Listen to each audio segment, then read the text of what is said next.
네, 안녕하세요. 학폭톡의 장 팀장입니다. 네, 안녕하세요. 법무법인 상원의 문인곤 변호사입니다. 저희가 문인권 변호사님이 쓰신 책 한 번씩 사례로 좀 얘기를 드리고 있는데 149쪽의 사례 2번에 대해서 좀 말을 해볼 텐데요. 사례 2번 국민권익위원회 행심 2012-3번 학교폭력 가해 학생 징계 처분 취소 청구에 대한 내용입니다. 네, 이제 책이 없으신 분들도 보고 계시다는 가정하에 이제 좀 쉽게 먼저 사례를 설명을 좀 해드리면, 이제 이 사례는 가해 학생이 약 1년 3개월 동안 피해 학생한테 이제 샤프, 과자 등의 물건을 사오라는 심부름을 강제로 시켰던 사건입니다. 피해 학생은 가해 학생에 의한 따돌림이 발생할까봐 두려워하던 중에 가해 학생이 심한 욕설을 하고 문자 메시지로도 욕을 하자 이에 충격과 두려움으로 117 센터에 신고를 하게 된 사안이었습니다. 비속어로 빵 셔틀.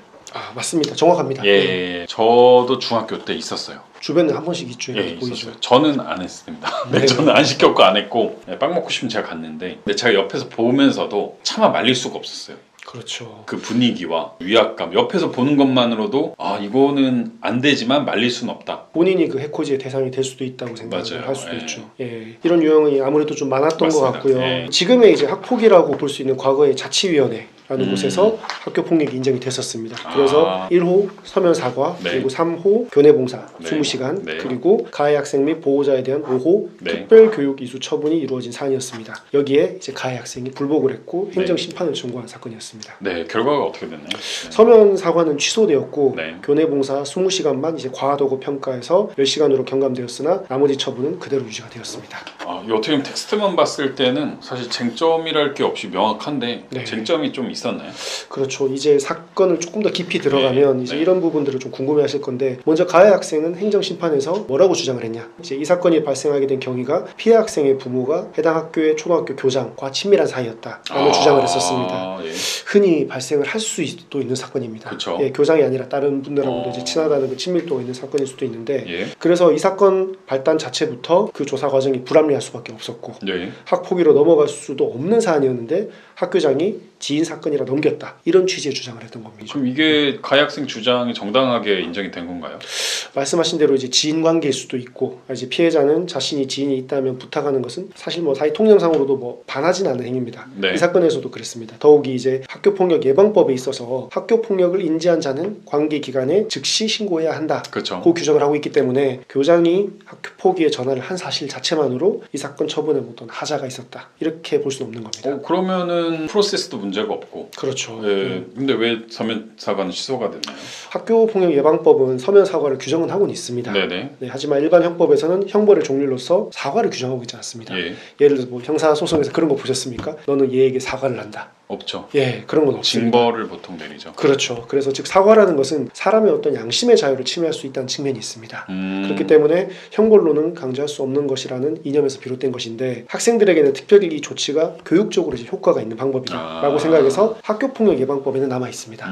그래서 이런 서면 사과의 경우에는 가해 학생이 전혀 사과할 의사가 없음을 표시하는 등의 사정이 있다면 이러한 사과는 의미 자체가 없다라는 점과 학폭위에서 처분 사유를 구체적으로 언급하지 않는 점이 고려돼서 취소가 되었던 사건입니다. 교육이라는 건 이수해라라고 시킬 수 있는데 사과라는 건 진정 마음에서 우러나온 어떤 그런 양심의 영역이라는 것이죠. 그래서 1호 처분이 어떻게 보면 좀 가장 낮은 수의 이제 처분이라고 할 수 있는 거죠. 그럼 피해자가 나는 이거 사과라고 생각 안 하는데요 라고 해도 가해자가 사과다라고 하면 사과로 인정이 되겠네요. 그죠. 뭐 사실 거기까지 강제하는 건 너무나 어렵지 않습니까? 그러면 끝도 없이 써야 되지 않습니까? 반성문 다시 써, 사과문 다시 써, 이런 것처럼 끝도 없기 때문에 일단 가장 낮은 처분이고 그 정도 수위 정도로도 족하다고 생각을 하기 때문에 그런 부분에 있어서는 가해자도 일정 부분 인정을 하고 진심 어린 사과를 해라 라는 취지가 이제 담겨 있는 것이죠. 약간 다음부터는 하지 마세요. 뭐 약간 그 굉장히 가벼운 건에 대해서는. 그렇죠. 그럼 교내 봉사는 20시간에서 10시간으로 또 감경이 되었어요. 그렇죠. 이 부분도 이제 차이가 있었는데, 당시 이제 다른 학교 폭력 사건의 경우를 이제 행정 심판에서 살펴본 결과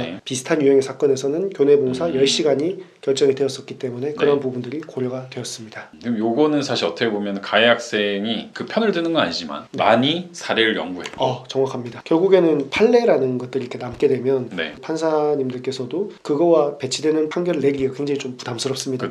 그래서 이제 결국에는 유사한 사건에서는 교내 봉사 10시간이 많았고, 이 부분도 처분의 하자에 해당을 합니다. 20시간이 과하다라는 것이 이제 하자가 될 수 있기 때문에 가해 학생 측은 이를 주장해서 행정 심판을 할 수 있고 교내 봉사 시간에 대한 다툼도 할 수 있음을 보여준 사례라고 할 수 있겠습니다. 가해 학생 입장에서는 좀 억울하다 싶으면 꼭 한번 해볼 만한 사례네요. 그렇죠. 네. 저번 시간에도 예, 그쵸, 말씀을 얘기했죠. 드렸지만 행정소송 같은 경우에는 이제 네. 하자가 이제 또 여러 부분들을 고려를 해야 되기 때문에 고려를 해서 충분히 가능성이 있다고 하시면 지금 이 사례처럼 네. 너무 과하다라는 하자를 발견했다면 충분히 할 수 있는 거죠. 맞습니다. 네. 반대로 피해 학생 입장에서는 너무 약하다. 또 행정소송을 할 수 있죠. 행정심판이나. 그렇죠. 그렇죠. 이게 서로 가해 학생이 피해 학생이든지 결국 내가 많이 준비하고 공부한 만큼 또 내가 원하는 결과를 이뤄낼 수 있다라는 걸 또 보여주는 굉장히 좋은 사례라고 봅니다. 네. 네, 알겠습니다. 오늘 영상에서 마치고 문인권 변호사님께서 이제 어떤 상담 관련해서 시작을 하고 계시죠. 아, 네. 안 그래도 최근에 본격적으로 제가 이제 학폭도 카페 네. 이제 상담 게시판에 이제 어떻게 하면 저에게 이제 상담을 받고 법률적인 조언을 받으실 수 있을지 그런 부분에 대해서 이제 안내 이제 문이라고 할까요? 이제 그런 글을 하나 올려놨습니다. 잘 읽어보시고 도움이 필요하신 분들은 그 양식에 맞춰서 질문을 주시고 질의를 주시면 아는 한도 내에서 그리고 도움을 드릴 수 있는 부분은 충분히 도와드릴 수 있도록 그렇게 또 이제 해보도록 하겠습니다. 네, 알겠습니다.